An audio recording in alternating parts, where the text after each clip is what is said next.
Hi, welcome to Wellness. I am your host, Linda Lonergan, Senior Clinical Nutritionist, RDN. I am here to show the community the best is offered in health, fitness, and well-being. And today I am joined by an awesome, inspiring woman who has many accolades and awards. She had a day named after her for the town of Yorktown. She had a day dedicated to her for the county of Westchester, and she was given the Distinction Award as well. She is a Parkinson's disease advocate. Welcome, Helene. Thank you for having me. Pleasure.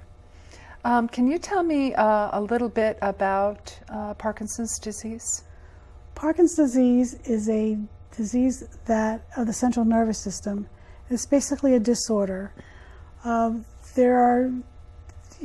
With Parkinson's disease, the brain loses the functioning of the cells, and the use of dopamine is not used as well. It's a disorder of the central nervous system? Yes. Okay. And I know symptoms vary. Can you tell me some of the symptoms? There are a number of symptoms. Probably one of the first ones that I noticed in retrospect was the sense of smell. There's a reduction in the sense of smell. Uh-huh. For me, it was very good because it was the sense of smell of things that are ugly. It's like toilets and stuff. Okay. But for other people, it might be different because Parkinson's disease is a boutique disease. Mm-hmm. So the symptoms are different for each person. Okay. And the treatment is different as well. Okay. And the symptoms can vary from one individual to the next. Right. Is that correct? But I just mentioned one, but there's quite a number of other ones. Right. Posture is one symptom. That's right. Slowness in walking. Uh-huh. Memory, like I'm having problems right now with memory. Taste, for some people. The handwriting is smaller and smaller and you can't read your own handwriting. Right. So I like to type everything for that reason. Right. There's a number of issues. There's a number of things. Yes, quite a number. Constipation. Right. The GI tract kind of things. So it's not a fun disease to have, but you could live with it. You have a phenomenal attitude, and you're so inspiring, Helena. As a nutritionist, I can tell you I worked in hospitals as well as medical center and patients with Parkinson's. And first and foremost was important that they avoided certain foods that interfered with the absorption of their medication. Protein, for example. Mm-hmm. Yes. And also avoiding foods that affected acid reflux, which can be one of the symptoms possibly. Luckily, I don't have that yet. Or constipation, so they needed to have foods that had some fiber, but at the same time, because they might have difficulty swallowing, it had to be a food that they could swallow, but at the same time had fiber to minimize constipation. Sometimes swallowing can become a problem, and for example, for me, swallowing my pills to help me with the dopamine was difficult, so I'm able now to take chewable tablets instead. Chewable, okay. And I call them my after-dinner mints. Your after-dinner mints. Because they have a minty taste. Oh, you are quite inspiring. Well, I'm one of a million. Yeah, one of a million people that have Parkinson's. Yeah, the statistics, yes. You said that, how many are they in the USA? In the USA, there's anywhere between 600,000 to 1 million, depending on who you listen to. Right. Worldwide, there's about 6 million.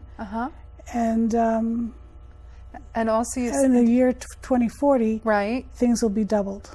And what is the average age that the average age for people with Parkinson's is 60, but it could start in the teens, or it could be right towards the end of, I guess, 100 or whatever, if you want to live that long. No, absolutely. As a nutritionist with my Parkinson's disease patients, I've advocated the importance of keeping active and for mobility and for muscle movement and working each side of the brain, but as well in terms of just having a better perspective in waking up and smiling every day. And you were just an inspiration in terms of thank you. your attitude and how you approach each day with just such a wonderful attitude.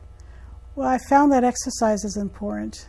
Yeah, what kind of tips would you recommend for a Parkinson's disease patient or anything that you'll do? Okay.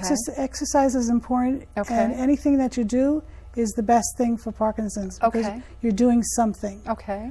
Unfortunately, one of the symptoms is depression and apathy, and that makes you stop doing the exercise or not start.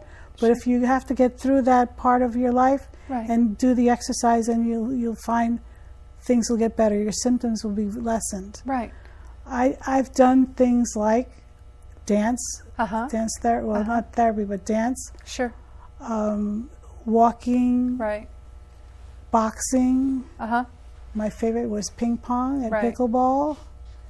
Pickleball, huh? Pickleball. What is that? It's sort of like a tennis. Okay.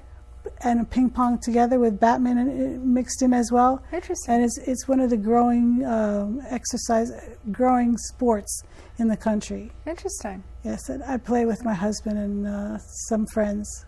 And you also sing, right? Singing helps, and it doesn't matter whether you're singing in a chorus or you're singing in the bathroom, but singing helps because it brings the air into your body for your breathing, and you're able to speak a little louder. That's a fantastic way of being able to look at just singing. Yes. That's terrific. That really is. And as well, you mentioned about particularly Alan Alda does something quite interesting. One of the more people who people know, popular people, is Alan Alda. And he's very positive about Parkinson's. I know he does boxing for Parkinson's, but he also does marching to the marching music like John Philip Sousa. Wow. And it helps. I've noticed also that when the music stops, I stop automatically, and I think that that's part of the Parkinson's is using the rhythm. And I think that's probably why I like ping pong, because there's a rhythm to the ping pong, ping pong, ping pong. So that helps with the brain, I guess, with finding it fun. Right, absolutely. And you also do something quite creative. Yes, I just started doing artwork. Okay. I took a couple of classes in different libraries, including Putnam Valley Library, where we were doing different things, and one of them is trading card, art trading cards. So I have a bunch of cards here that I made. Okay. I started out with doing my family. So the cards of my family were what I did at the library, and then I went and started doing other things. What I like about the trading card art is that you don't really have to be an artist, right? Because you're just cutting paper and pasting it. Yeah, I see right here in terms of our cards that you it looks you put a meticulous detail in terms of the colors, in terms of the texture, and you even shared with me that, as particularly these ones of your family, that even though they're trading cards, you really don't want to give them away. No, I don't. No. But I thought about it earlier this week, and what I think I'm going to do is make more of them, so this way I could feel a little better about leaving them out into the mail. And treating them with my family. That would be phenomenal. This way, it's a little bit easier to feel that giving it to a stranger, I'll never see the cards again, but the family, I might see them again. No, and what does it do physiologically in the brain, doing these cards? You mentioned something very valuable. Well, what happens is when you're doing things like art, it uses a different portion of your brain. You see the different Normally colors. we use one side. I don't remember if it's the left or the right, but the artwork works on the other side that I don't usually use because I'm not an artist. I'm becoming one, and it helps with for the brain to have other synapses, ways of traveling, so that you have less symptoms and problems with That's delightful. Parkinson's. That really is. I'm personally not that artistic, but as a lovely woman said that the end result is not as important as the creative process from Armanda Familetti.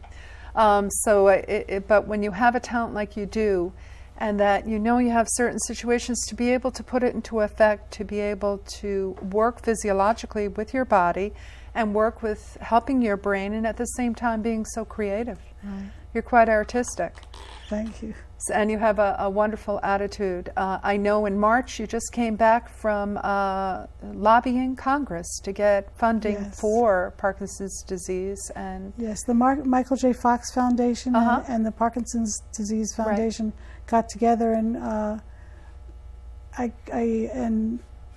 collected advocates throughout the country. There were 300 of us that went down to Washington to lobby our Congress people to put more funding into research. Wow. Because there is no cure yet. Right. Well, besides that, they don't even have any real way of diagnosing Parkinson's. So with funding, we will hopefully get the cure for Parkinson's. Right. And then I don't have to do all this artwork. You won't have to do all this. And you also want to see further clinical trials involved in one of the things that's important for people who have Parkinson's, please do some of the clinical trials, because through them we will find the cure. I've done I've done 2 clinical trials. One that just required spit, and I went to one of the DNA companies, and they're following about 5,000 Parkinson's patients, and I get questionnaires every couple of months asking me questions that. Through that, they find out what are commonalities between the patients. The other one I did was one with smartwatches, and what they were trying to figure out is best ways for people to know how much they're active, as well as the medication and when the medication is affected.